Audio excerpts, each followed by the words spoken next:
Bueno, en virtud del tiempo, pues también un poco por respeto al tiempo de cada uno de nosotros, pues vamos a dar a inicio con la sesión del día de hoy. Pues esperemos que en el transcurso de los minutos el resto de compañeros pues se sigan conectando. Sean todos bienvenidos. Este es el segundo encuentro de la clase de inyección electrónica y a gasolina, inyección electrónica a gasolina y diésel. El día de hoy, pues, vamos a ver un poco sobre la historia de los motores de tipo diésel, por así denominarlo. Entonces, un poco lo que vamos a ver el día de hoy es básicamente antecedentes históricos de la fabricación y la creación de este tipo de motores. Hablaremos un poco de, de las bombas de accionamiento mecánico y electrónico enfocado netamente pues al sistema diésel. Y pues bueno, al final de la clase pues se les explicará un poco la manera en la que tenemos que realizar nuestra segunda tarea. Así que, bueno, vamos a comenzar.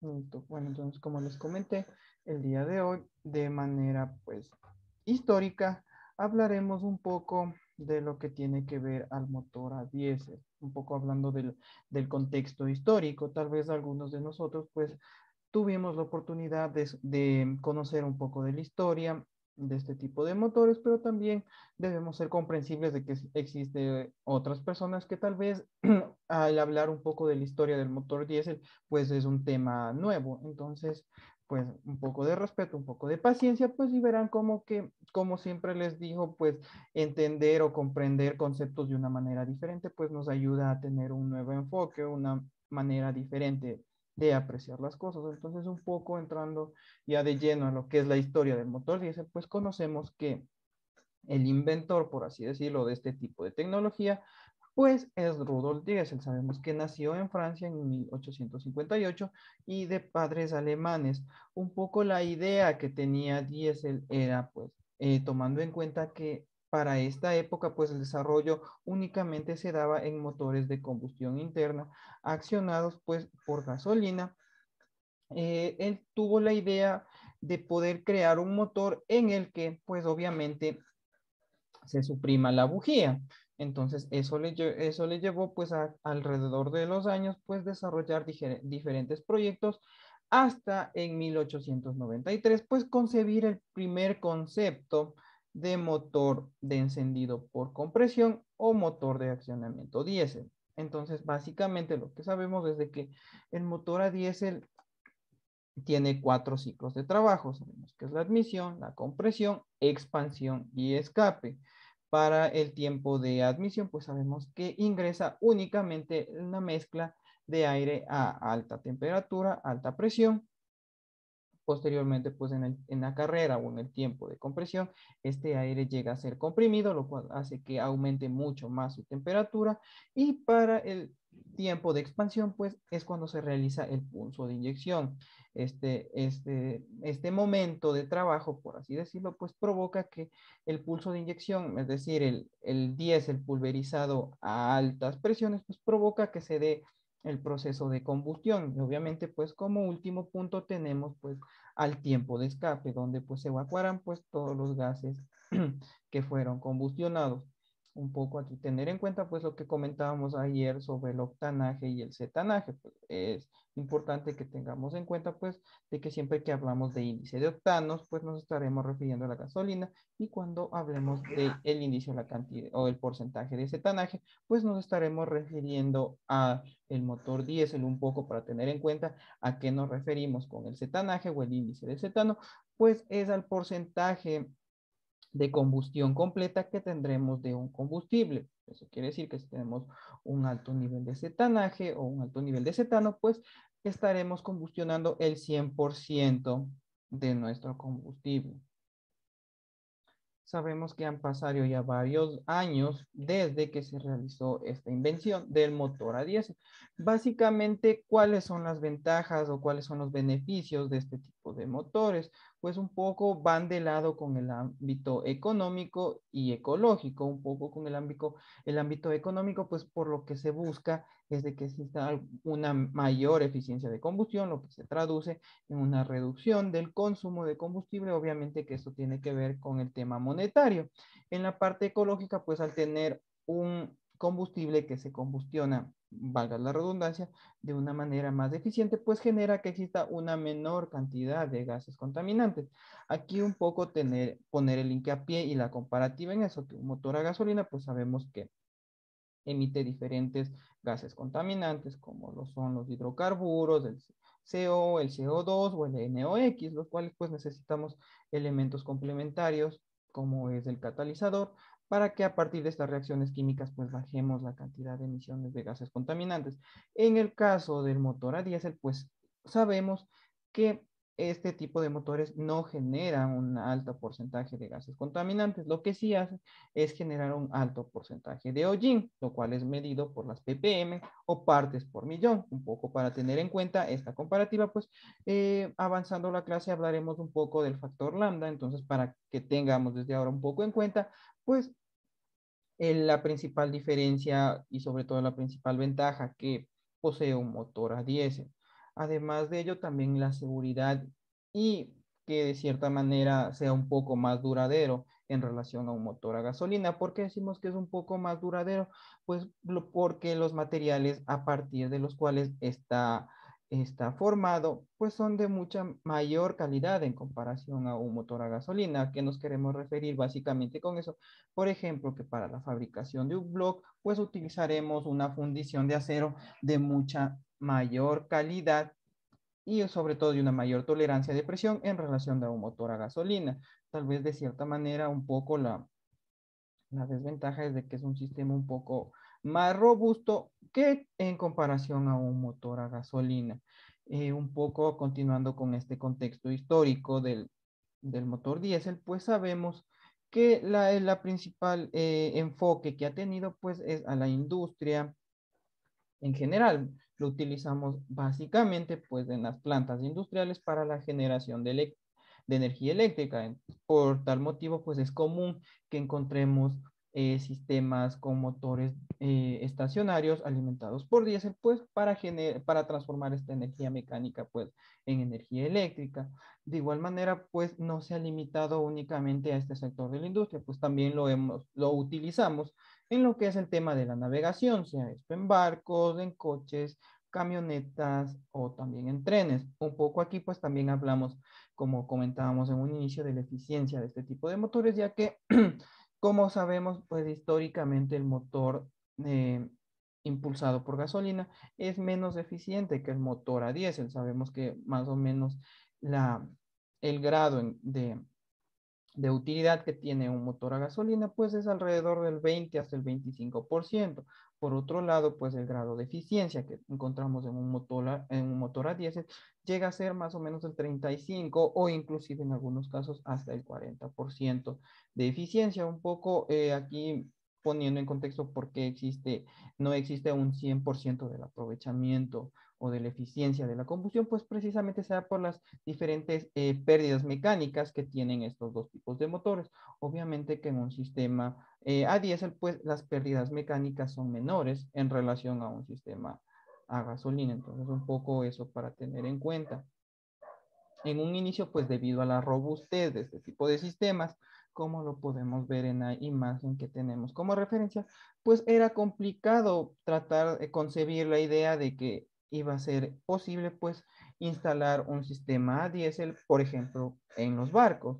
Hoy en día, pues uno de los elementos fundamentales pues es el motor estacionario dentro de los barcos y pues de igual manera sabemos que por términos de ahorro, principalmente si nos dedicamos a lo que es el tema de servicio de transporte, pues sabemos que un vehículo impulsado por un motor a diésel es mucho más eficiente, mucho más económico en relación a un motor a gasolina. Bueno, actualmente un poco saliéndonos de contexto, pues sabemos que por todo este tema del alza de los precios del combustible, pues de cierta manera no se tiene esa economía que se tenía hace algunos años atrás. Pues conocemos que anteriormente pues el valor del diésel oscilaba entre $1 con un pico y algo más. Hoy en día ya casi estamos por llegar a los $2, pero pues sin embargo continúa siendo de cierta manera un poco más económico que un motor a gasolina. Entonces, un poco para tener en cuenta eso, es verdad de que por factores externos, pues se ha encarecido el costo del diésel, pero sin embargo, pues todavía sigue siendo un sistema óptimo y con mayor eficiencia que un motor a gasolina. Un poco también la versatilidad que se tiene es porque, como comentamos en un inicio, este tipo de motores trabaja a altas temperaturas y a altas presiones, lo que provoca pues justamente que el índice de cetano que se utilice, pues los diferentes variantes de combustible pues no necesitan ser tan inflamables para llegar a combustionarse. Es por eso que en motores a diésel pues se ha venido manejando las investigaciones de utilizar biodiesel a base de caña o de algunos otros elementos, pues con el fin de tratar de buscar una propuesta mucho más ecológica. Entonces, como conocemos, pues el motor a diésel tiene diferentes maneras en las que se las puede ejecutar. Un poco aquí entrando en contexto, también es importante que cuando nosotros busquemos en literatura, pues de cierta manera nos expresemos de una manera correcta, siempre que nosotros estemos hablando como primer punto de un motor a gasolina o un motor a diésel, estaremos hablando de motores de combustión interna alternativos. Entonces, un poco si encontramos en la literatura que habla sobre motores de combustión interna alternativo, pues se estará refiriendo a motores a diésel y gasolina, un poco las siglas MC y A, pues son de las siglas de un motor de combustión interna alternativo. Posterior a ello, también en literatura podemos encontrar contenido que hable sobre motores MEC y motores MEP, el uno terminado con C y el otro con P. En un caso nos estaremos refiriendo a motores de encendido provocado, es decir, motores a gasolina, y motores de encendido por compresión, lo que nos referimos pues netamente a motores a diésel, un poco eso para que tengan en cuenta pues cuando estemos leyendo algún contenido de alguna revista, algún libro, pues y se refiere a este tipo de conceptos, pues vamos nosotros directamente a relacionarlo con los motores, sea diésel o gasolina, pues dependiendo de lo que nosotros estemos leyendo. Como comentábamos en un inicio, pues a manera de antecedente histórico o un poco para tener una diferenciación un poco más directa, pues sabemos que siempre que nosotros hablemos de un motor a diésel, pues las bujías estarán suprimidas, o en unos casos pues se utilizarán las bujías, pero para otra finalidad, no para la finalidad de generar una explosión, sino como manera, como mecanismo de calentamiento o precalentamiento, siendo un poco más específicos, del aire que ingresa por la admisión. Entonces, un poco para que tengamos en cuenta que en un motor a diésel el elemento encargado de generar la combustión será el inyector. Como comentábamos en un inicio, pues dependiendo, a medida que el motor entra en funcionamiento, pues empieza los diferentes tiempos, como son la admisión, compresión, expansión y escape. Y un poco aquí para manejar si se ha quedado claro sobre todo la idea de cómo funciona el motor. No sé si Carlos nos puede recordar cómo funcionan los 4 ciclos de trabajo de un motor a diésel.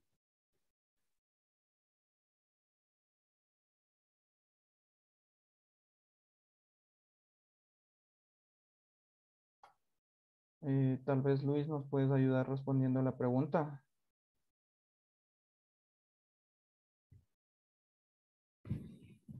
¿Me puede repetir la pregunta, Inge? No, no le escuché bien. Claro, en ver si nos puedes repetir una vez más a todos los compañeros qué sucede en cada ciclo de trabajo del motor a diésel. ¿En cada tiempo, ingeniero, o en algún tiempo en específico? ¿En el trabajo, dice? O Sí, sea, en el tercer cada tiempo. tiempo. En cada tiempo de trabajo, es decir, la admisión, la compresión, la expansión y el escape. ¿Qué sucede? ¿Qué tenemos en el tiempo de admisión? ¿Qué sucede en el tiempo de expansión? Y así sucesivamente. Bueno, en el tiempo de admisión es la entrada de aire y combustible. Primer error. Eh, Estamos hablando de motores a diésel, Luis. Ay, ay, entonces eso no lo entendí. Como Sí. estaba saliendo del trabajo, ingeniero, no estaba tan atento. Ah, Entonces sí correcto, me estoy correcto. poniendo en onda. Listo. Por eso nomás por eso estoy llegando nomás recién del trabajo. Eso nomás le dije yo. Disculpe. Listo, Luis, no te preocupes. No sé, por favor, Marco, ¿nos puedes ayudar contestando la pregunta?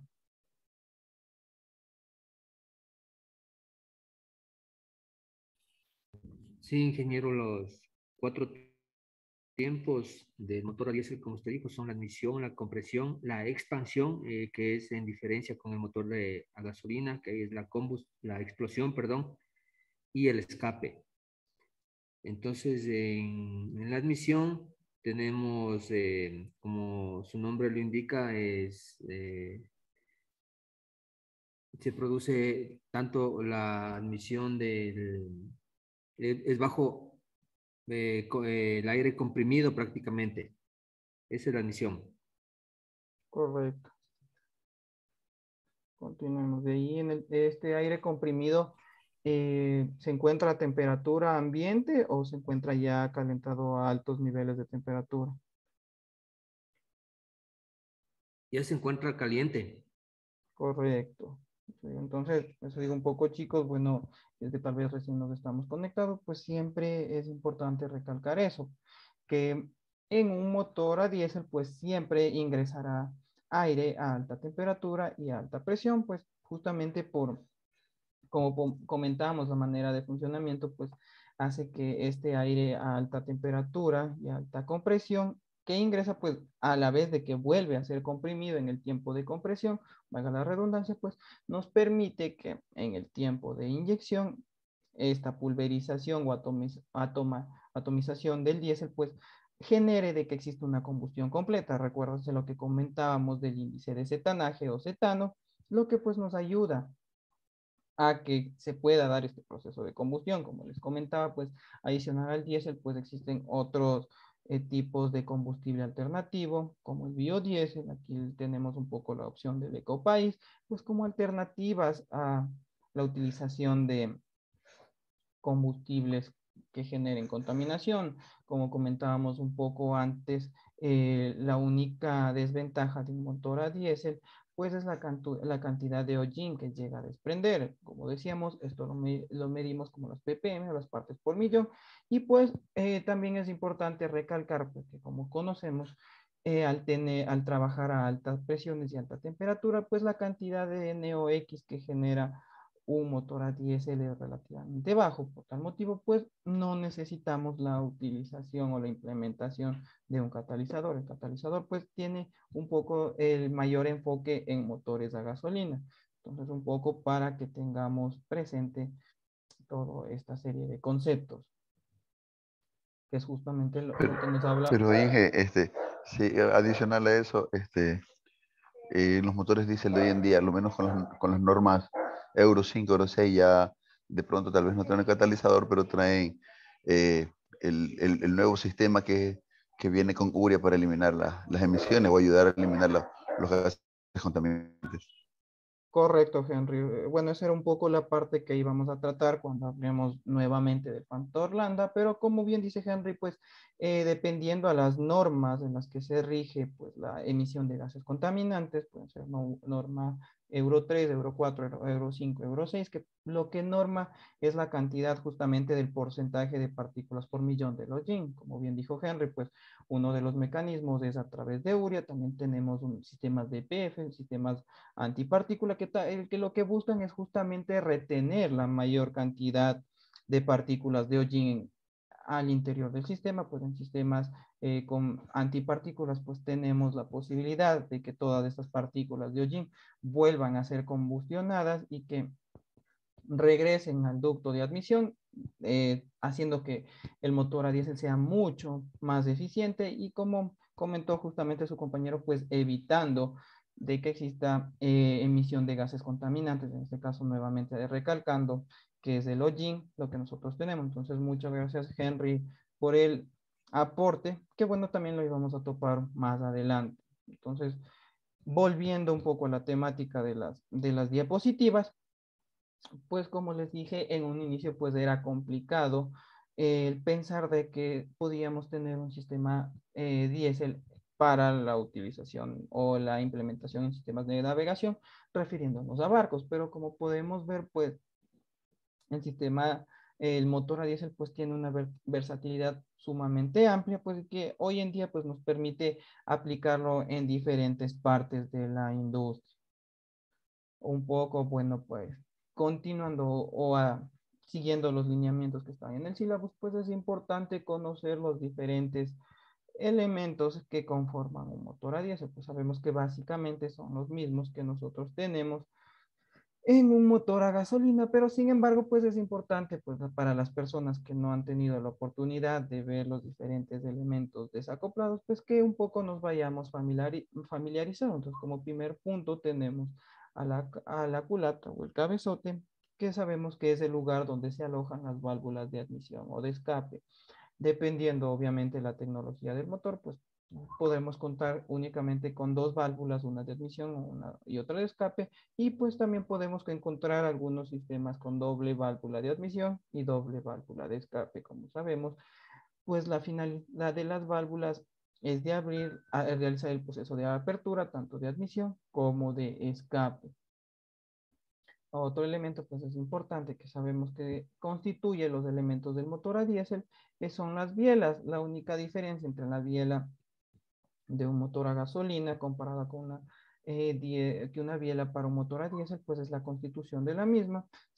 Tendrá una densidad mayor en relación a las de un motor a gasolina. Entonces eso como que una diferencia básica que nosotros podemos encontrar. En cuanto al pistón, pues la diferencia es un poco más notoria, ya que la mayoría de pistones de motores a diésel, pues ubica una precámara de combustión justamente en la cabeza del pistón, lo que permite una mejor optimización, se puede decir, del proceso de inyección, ya que, como comentábamos anteriormente, una vez que se da la combustión, pues ayudado a los adelantos o retrasos que existan, pues existe una mayor o menor cantidad de resistencia mecánica. Entonces, al nosotros tener una precámara en la cabeza del pistón, pues lo que hacemos es de que tenga menor resistencia mecánica cuando justamente el cigüeñal se encuentra movilizando. Entonces, un poco ahora conociendo de manera rápida, pues conocimientos que tal vez ya los tenemos, pues el cigüeñal es el elemento pues que permite el movimiento de los pistones. Sabemos que el cigüeñal es el elemento donde están acopladas las chaquetas de biela y de bancada, pues que permiten que el pistón se mantenga, perdón, firme en el cigüeñal y de esta manera pues se pueda realizar el movimiento. Obviamente, como otro punto es importante, pues cuando nosotros hablamos del bloque del motor, obviamente hablar de los cilindros, que sabemos que es el elemento por el cual pues se encuentran movilizados los pistones. Sabemos que dependiendo del diámetro y la carrera que tengamos, pues nosotros podemos realizar el cálculo y saber cuál es la cilindrada unitaria de cada uno de los cilindros o por ende realizar la sumatoria de todas estas y pues tener la cilindrada total de nuestro vehículo. Como último punto a tomar en cuenta en el motor, pues conocemos al cárter, que es la parte donde se aloja el aceite. Entonces, adicional al cárter, pues tenemos una bomba que se encarga pues de succionar el aceite y de esta manera pues lubricar todo el motor. Como les comenté esto de una manera pues tratando de hacer una explicación sumamente rápida, más que todo porque tenemos que seguir pues los lineamientos que están en el sílabo. Tal vez es un poco pesado para algunas personas, tal vez pueden decir estos conceptos nosotros ya los conocemos, pero como les comenté, nunca está de más volver a dar una revisión a todos estos temas. Un poco continuando con la temática, pues como les comentaba, es importante volver a topar el factor lambda o un poco más enfocado pues directamente a lo que es la combustión y más que todo, pues como comentábamos el día de ayer, lo que busca el factor o el lambda es mantener una mezcla estequiométrica, como comentábamos el día de ayer, la manera en que nosotros calculamos de manera química el factor lambda, pues es dividiendo la cantidad de aire aspirada por la cantidad teórica que se necesita para quemar el combustible. Hablábamos que la relación estequiométrica en motores de gasolina era de 14.7 a 1, en motores a diésel pues varía de 15.7 hasta 16 a 1, y un poco aquí pues bueno, para recordar el concepto, recuerdan a qué nos referíamos, por ejemplo, de una relación de 14,7 a 1. No sé si Henry nos puedes ayudar recordando a qué nos referíamos con una medida estequiométrica de 14.7 a 1, qué valor corresponde al combustible y qué relación corresponde al aire. 14.7 mezcla de aire y una de combustible. Correcto. Entonces, como ven, pues son conceptos que nosotros ya los venimos manejando, que ya los tenemos en nuestra cabeza, y un poco pues es interesante que siempre recordemos pues mantener el factor lambda en 1. ¿Cómo nos damos cuenta o cómo se regula más que todo eso? Pues de cierta manera podemos decir que en vehículos actuales, en sistemas de inyección electrónica, pues el factor lambda no llega a ser modificado. Un poco cuando se podía realizar esta acción, era más que nada cuando teníamos sistemas de inyección por accionamiento mecánico, por ejemplo, en los carburadores, llegábamos a modificar la apertura de los iglores, poníamos algunos elementos de restricción para el paso de aire, y de esta manera pues hacer que el factor lambda disminuya y nos encuentre cercano a 1. Como comentábamos, siempre que hablemos de una mezcla rica, pues lambda será menor a 1, y cuando hablemos de una mezcla pobre, pues el factor lambda será mucho mayor a 1. Entonces, un poco que tengamos en cuenta en eso, pues sabemos que cuando nosotros tenemos que realizar el proceso de la revisión técnica vehicular de nuestro vehículo, pues al ser analizados todos los gases contaminantes, pues siempre se tiene la referencia del porcentaje del valor lambda. Entonces, un poco la idea, ya que, bueno, más que nada, algunas veces se tiene el mal concepto, la mala idea de tratar de buscar mecanismos para tratar de modificar el factor lambda.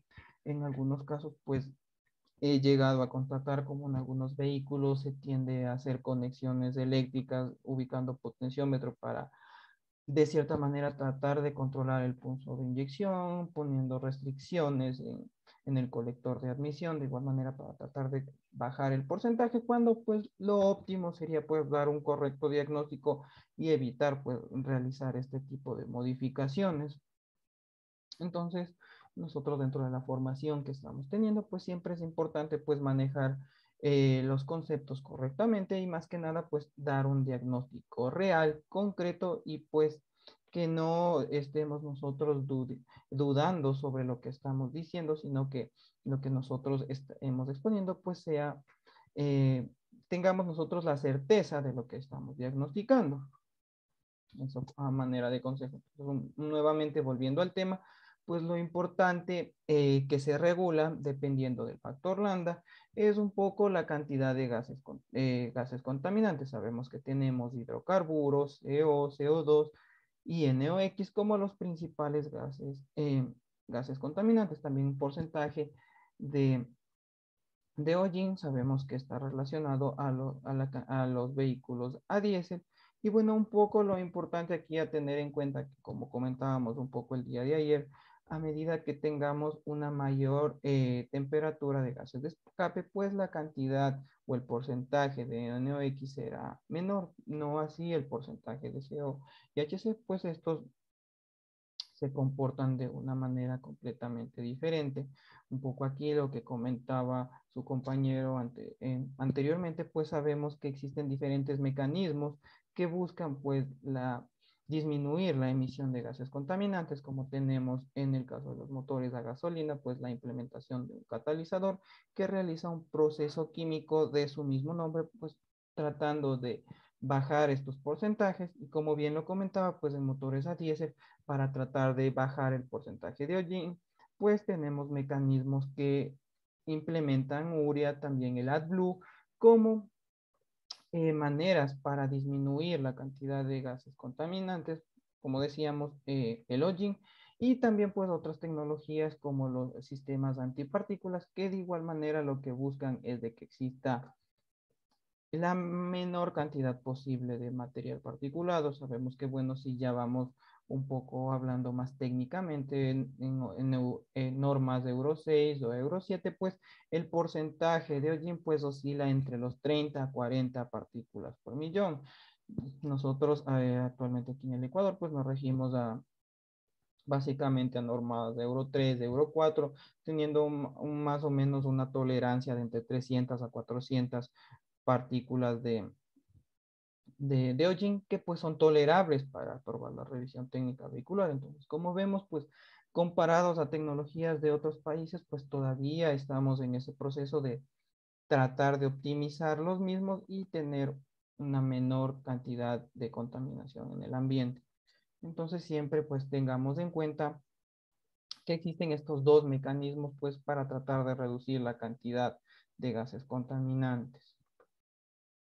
Como decíamos, el factor lambda, pues lo que nos hace es de que nos da un consumo específico de combustible, como sabíamos, al tener una relación estequiométrica, una relación ideal, pues teníamos una combustión completa del combustible.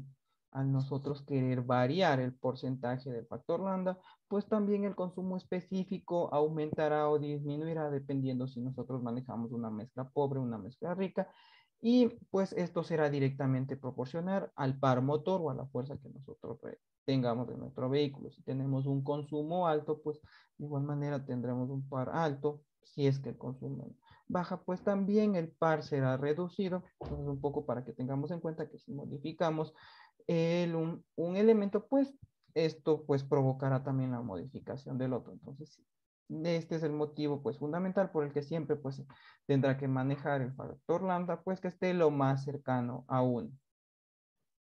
Eso es un poco de lo que comentábamos justamente de cuando hablábamos de una mezcla estequiométrica, una mezcla rica, una mezcla pobre. Y bueno, un poco recordando lo que vimos el día de ayer. Por favor, veamos quién nos puede ayudar. Ignacio, no sé si nos puede recordar cuando hablábamos de mezcla rica y mezcla pobre, la cantidad de aire que teníamos en este tipo de mezclas.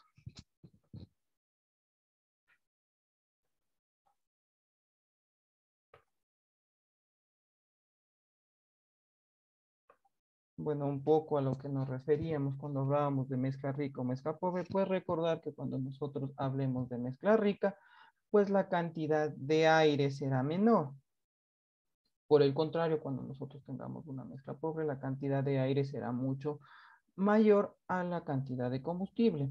¿En qué se traduce eso? Pues justamente en lo que veíamos el día de ayer, que al nosotros manejar un concepto de mezcla pobre, pues no existirá una combustión completa de los gases en el momento de explosión. De igual manera, nosotros tener una mezcla rica, pues tendremos una cantidad excesiva de gases contaminantes. Así que de cierta manera también, bueno, eso también va relacionado un poco con el tema del consumo, pero como les dije anteriormente, destacar que siempre pues nos manejemos en una mezcla rica, tratemos de evitar hacer todo este tipo de modificaciones en el sistema de suministro de combustible en el vehículo, pues y básicamente pues tratemos de realizar más que todo un buen mantenimiento al vehículo, pues sabemos que para nosotros tener un mayor control de la cantidad de gases contaminantes en el caso de vehículos a gasolina, pues lo que tenemos que hacer es cambiar sea el filtro de aire, perdón, también, bueno, también el filtro de combustible y las bujías, dependiendo las normativas que nos dé el fabricante, para de esta manera, pues, que la combustión sea completa y tengamos una menor cantidad de gases contaminantes. En cuanto al motor a diésel, pues sabemos que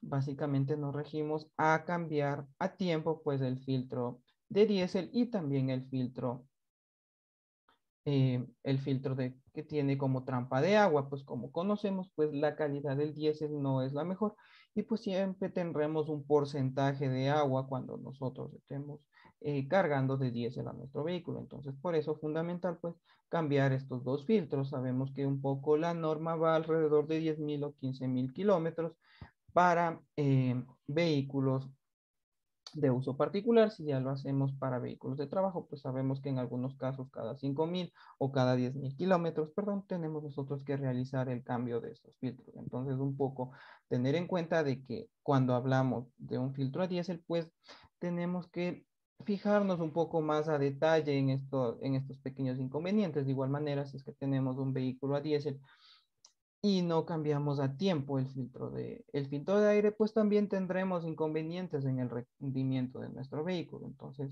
como les digo, pues siempre será importante pues manejar lo que son los conceptos de un buen mantenimiento preventivo. Sabemos que existen diferentes tipos de mantenimiento, preventivos, predictivos y correctivos. Entonces tratemos de nosotros como técnicos pues hacer una correcta planificación para pues sobre todo prevenir averías importantes de nuestros vehículos, sobre todo cuando hablamos de vehículos a diésel, perdón. Como comentábamos, al nosotros tener un motor a diésel, pues existía esta opción pues de reemplazar el diésel por otro tipo de combustibles. Entonces, un poco para que tengamos referencia, cuáles son los rangos pues de mezcla que se utilizan para los diferentes tipos de combustibles. Si nosotros hablamos de alcohol, pues la relación será de 9:1. Al nosotros utilizar gas propano, butano, que bueno, actualmente no lo utilizamos mucho para aplicaciones de vehículos personales, pues la relación es de 15:1. En cuanto al diésel, la relación como conocemos, pues varía de 15:2 hasta 16 o algunos casos inclusive hasta 17:1 y de gas metano de 17.2:1. Entonces, esto nos permite, como ven, de cierta manera, pues poder utilizar estos combustibles alternativos en nuestro motor. Pero también, como comentábamos un poco, las desventajas que afectan al rendimiento de nuestro motor es como primer punto, el diseño mecánico del mismo. Si es que tenemos un motor a diésel con tecnología antigua, refiriéndonos a sistemas mecánicos, pues tendremos varios inconvenientes. El diseño tendremos un índice de pérdidas mecánicas mucho más altas, lo que no nos permitirán tener un correcto rendimiento de nuestro motor. De igual manera, si nosotros encontramos pues con inconvenientes, como les comentaba, en términos de mantenimiento, pues esto también afectarán directamente, sobre todo en inconvenientes que estén relacionados con la admisión de nuestro vehículo. Un poco aquí, pues, nuevamente se recalca lo que comentábamos sobre las mezclas ricas o mezclas pobres, un poco todo esto motivado para que ustedes puedan revisar el contenido cuando finalicen las clases y pues tengan una idea mucho más clara de lo que nosotros hablamos de manera resumida aquí en la clase. Un poco también nuevamente lo que comentábamos nosotros sobre la mezcla estequiométrica, los conceptos de mezcla rica, de mezcla pobre, justamente el porcentaje que nosotros hablábamos que existía de aire en relación a la gasolina, para nosotros tener en cuenta a más profundidad cómo funciona pues este tema de las mezclas de aire combustible. Entonces, como ven, básicamente en un sistema diésel, pues si nosotros realizamos un correcto mantenimiento, más que todo de los filtros de aire como de combustible, refiriéndonos a la trampa antiagua y el filtro diésel, pues básicamente haremos que nuestro sistema pues genere una menor cantidad de hollín al ambiente. Un poco también esto motivado de las diferentes tecnologías que utiliza nuestro vehículo. Como comentó el compañero, pues existen diferentes métodos en que nosotros podemos evitar pues de que genere un alto concentraje de contaminación.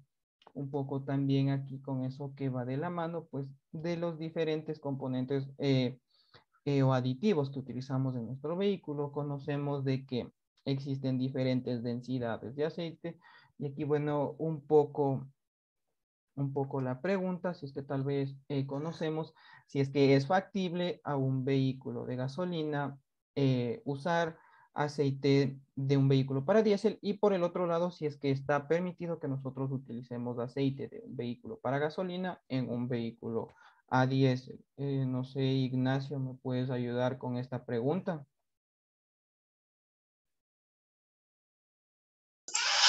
Claro, eso dependería de, sí se podría usar, pero dependería de la viscosidad.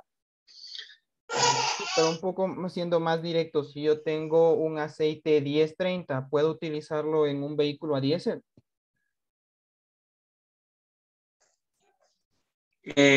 A corto plazo lo podrías usar, pero a largo plazo habría un mayor desgaste, por lo que es menos viscoso que el de diésel.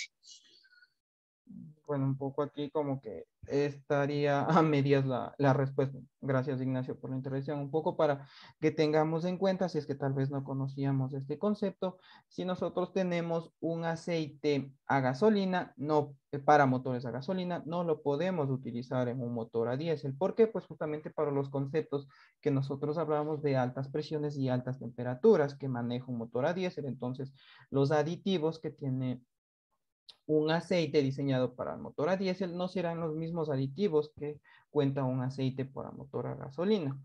Entonces, si Claro, nosotros... trae más detergente. El aceite del diésel trae más detergente.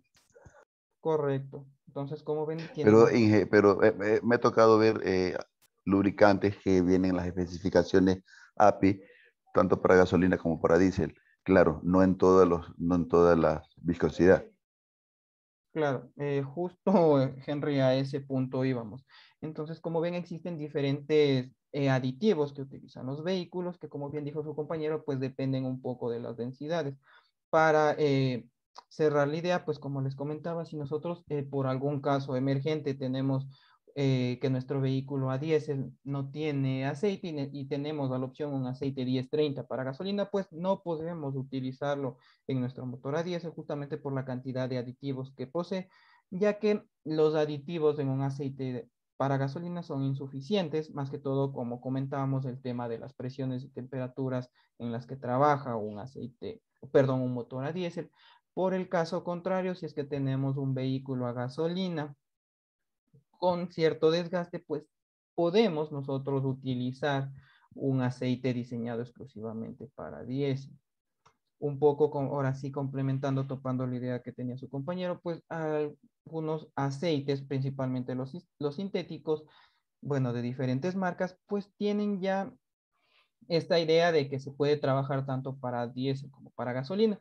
Un poco esto va de la mano más que todo en sistemas de motores a gasolina con sistemas de inyección GDI. Entonces, un sistema de inyección GDI trabaja a presiones y temperaturas parecidas a un motor a diésel. Entonces, por eso nos da esta versatilidad de poder utilizarlo. Entonces, la mayoría de aceites sintéticos, sea 530, 540, pues nos dan esta alternativa de poder utilizarse en diésel o en gasolina, pero como les comenté, un aceite para motor a gasolina no puede ser utilizado en un aceite a diésel.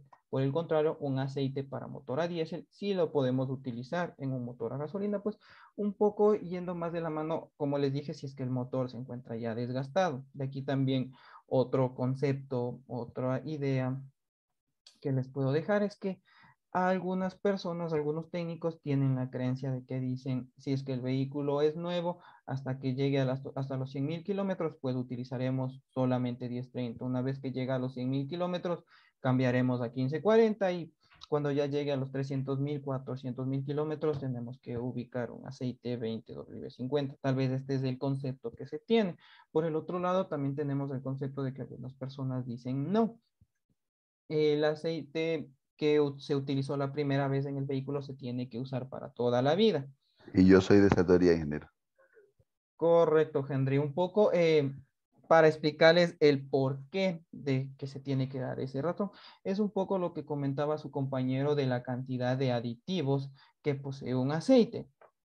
Por ejemplo, si nosotros tenemos un vehículo que le ponemos un aceite de calidad A, con una mayor cantidad de aditivos, pues hará una película de aceite de una mayor densidad y pues dará una buena lubricación. Por el contrario, si utilizamos un aceite de calidad C, por así denominarlo, a uno de baja calidad, pues existirá, no cumplirá con la densidad que el aceite de buena calidad. Entonces, al necesitar este aceite de baja calidad tipo C, cubrir toda la densidad que ya se creó generada por el aceite de buena calidad, pues es lo que un poco da el consumo de combustible. De igual manera, yendo al caso contrario, si nosotros tenemos un vehículo que utilizamos un aceite con baja cantidad de aditivos y utilizamos un aceite sintético, pues vamos a ver cómo el motor tiende a tener una inestabilidad increíble. De igual manera va a haber un exceso de consumo, y esto porque se da justamente por la densidad que se maneja en las paredes del vehículo. Entonces, un poco aquí el consejo, como la idea que tiene el compañero, pues de una manera resumida, pues les diría que si nosotros tenemos un vehículo que utilizamos aceite 10W30, pues utilicemos para toda la vida o hasta que nosotros tengamos que reparar el motor. ¿Por qué? Pues justamente como les digo, por la densidad que se crea o los espacios que tenemos en las paredes de lubricación.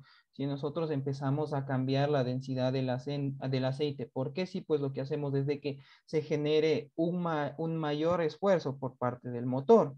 Entonces, recomendado cambiar el aceite, la densidad del aceite dependiendo del kilómetro, pues un poco por mi experiencia y un poco también por investigaciones que he tenido la oportunidad de ver, pues no es recomendable cambiar la densidad dependiendo del kilometraje. Lo que sí es mantener, como les dije, la densidad que se utiliza en el aceite, pues hasta que nosotros lo reparemos. Y si ya de por sí tenemos inconvenientes, tal vez por temas de presupuesto, de que el vehículo está consumiendo una cantidad excesiva de combustible, pues tal vez ahí sí podremos optar por realizar el cambio de la densidad del aceite. Entonces, un poco esa idea, pues les dejo pues a su elección de que traten de implementarlos en los diferentes talleres en los que nos encontramos laborando. Un poco también este tema de cambiar la densidad del aceite también va más de la mano con la parte comercial, porque si nosotros utilizamos una sola densidad de aceite, pues no existiría variedad de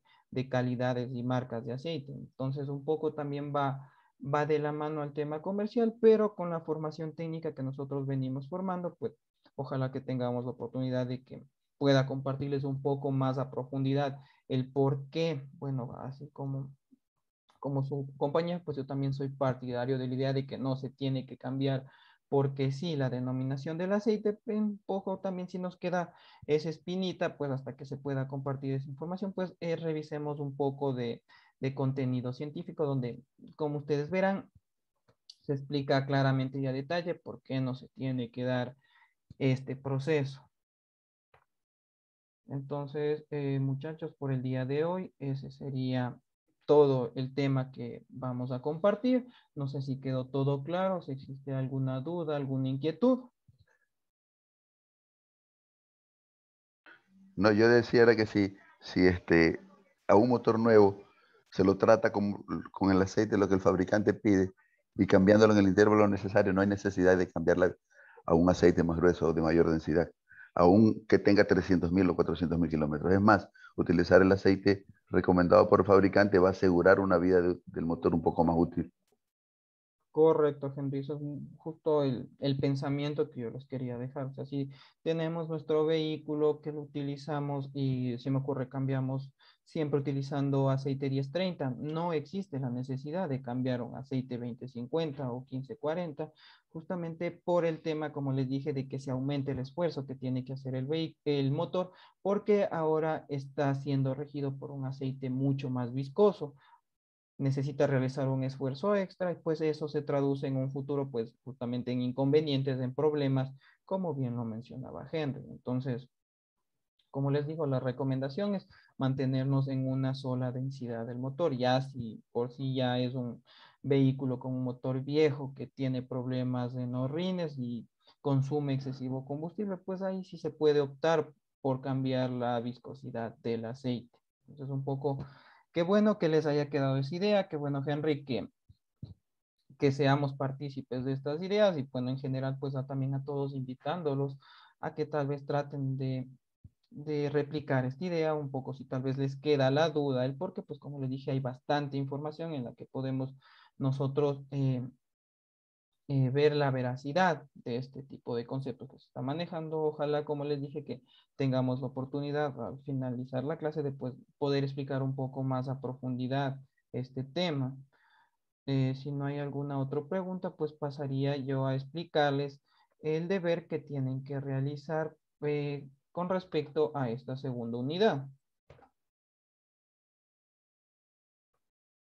Listo, bueno, el deber, la segunda tarea que corresponde a la nota 3, consiste en un proyecto de investigación. Bueno, un poco a lo que nos referimos a este proyecto de investigación es a buscar información bibliográfica, pues relacionado a la emisión de gases contaminantes. Esto va un poco de la mano pues con el contenido que nosotros revisamos en la unidad 1.2, los parámetros de inyección, y un poco lo que conversamos el día de hoy sobre el factor random. Entonces, básicamente lo que yo les estoy pidiendo para la tarea, pues es recopilar información sobre los gases emitidos en motores a diésel y gasolina. Entonces, lo que necesito que ustedes pongan en la investigación es la descripción de los diferentes tipos de gases, siendo estos los hidrocarburos, los NOx, CO, CO2. Entonces, lo que necesito es de que ustedes pongan dióxido de carbono, monóxido de carbono, pongan la definición y con eso estaría cumplido el primer punto del trabajo. También necesito que ubiquen los mecanismos de reducción de gases contaminantes, pues como comentábamos en vehículos a gasolina, pues tenemos el catalizador, en motores a diésel tenemos la utilización de la URE, el AdBlue, sistemas de PF. Entonces, un poco eso quiero que también ustedes lo investiguen. Podemos hablar de válvula canister. Claro, claro, todos los mecanismos que ustedes crean que ayudan a la reducción de gases contaminantes. Otro parámetro que yo también necesito que investiguen es la tolerancia máxima en cuanto a los niveles de gases contaminantes. ¿A qué me refiero con esto? Pues a los valores de aprobación que son necesarios para la revisión técnica vehicular. Se me ocurre, en este momento no tengo a la mano la información, pero por citar un ejemplo, un vehículo del año 98, si tiene un porcentaje de de material particulado de 900 ppm, ¿aprueba o no aprueba la revisión? Entonces ustedes No importa de la ciudad que se aplique. Claro, eso justamente hay el enfoque de que ustedes pueden revisar estos parámetros a cualquier ciudad de su elección. Si residimos en Quito, pues podemos ver los parámetros que utiliza la Agencia Metropolitana de Tránsito. Si vivimos en Sangolquí, de igual manera. Si vivimos en Ambato, en Guayaquil, en Loja, o en Cuenca, de cualquier ciudad que nosotros residamos o creamos que es importante hablar, pues nosotros consultaremos los valores en los que se trabaja la revisión técnica vehicular, centrado, por favor, en el tema de los gases contaminantes. No nos desviemos de ese tema de querer hablar del índice de frenado o de otros, de la luminidad de las luces. Eso no nos interesa. Lo que queremos saber son los parámetros o los valores que se maneja para la aprobación en cuanto a la emisión de gases contaminantes. Entonces, es importante pues de que el documento tenga unas 5 referencias bibliográficas. Al final del documento, pues esperaré al menos 3 conclusiones de su parte. Para realizar este trabajo, pues necesito que utilicen la plantilla con normas IEEE. Esta plantilla está subida en la descripción de la tarea. Ustedes, una vez que abren el documento en Word, pues se les explica cómo tienen que redactar la información. Tienen la primera parte, que es del resumen, que hablaremos en general de todo el contenido que vamos a hablar en nuestro documento. En cuanto a la introducción, pues como su nombre lo indica, pues se da la forma introductoria en la que nosotros esperamos que el lector se interese por el tema. En la parte del marco teórico, pues es donde ustedes podrían ubicar todos los conceptos de los diferentes gases contaminantes, de los mecanismos de reducción, y en la metodología podríamos hablar justamente de los valores que se utiliza en la revisión técnica vehicular. Si es que ahí podemos ubicar las tablas con los diferentes valores dependiendo del año de los vehículos. Entonces, un poco ahí para que lo vayan estructurando de una manera correcta. No sé si hasta aquí está todo claro cómo tienen que realizar la tarea o existe alguna duda con la misma. Todo claro, ingeniero. No, ingeniero, todo claro. Correcto, entonces por favor tomemos en cuenta los plazos que están en la plataforma. recordemos que el día de ayer también se envió una tarea, tratemos de organizarnos con el tiempo para que no nos acumulemos y dejemos el trabajo para el último, lo hagamos al apuro, pues lo importante que se busca aquí es de que podamos investigar, toda esta investigación pues nos ayude a conocer de mejor manera estos conceptos y más que todo pues como los dije, al estar en un proceso de aprendizaje continuo, pues todo esto nos ayuda a nutrirnos de conocimientos. Entonces, por favor, organicémonos. Ojalá que en el transcurso de esta semana puedan subir la primera tarea para que se puedan concentrar en la segunda. Si no hay ningún otro o ninguna otra duda, ningún otro comentario, pues daríamos por finalizado la reunión del día de hoy. Muchas gracias, ingeniero. Gracias, ingeniero. Que pasen una buena noche, pues nos estamos viendo el día de mañana. Buenas noches, compañeros. Buenas noches, ingeniero. Buenas noches con todos.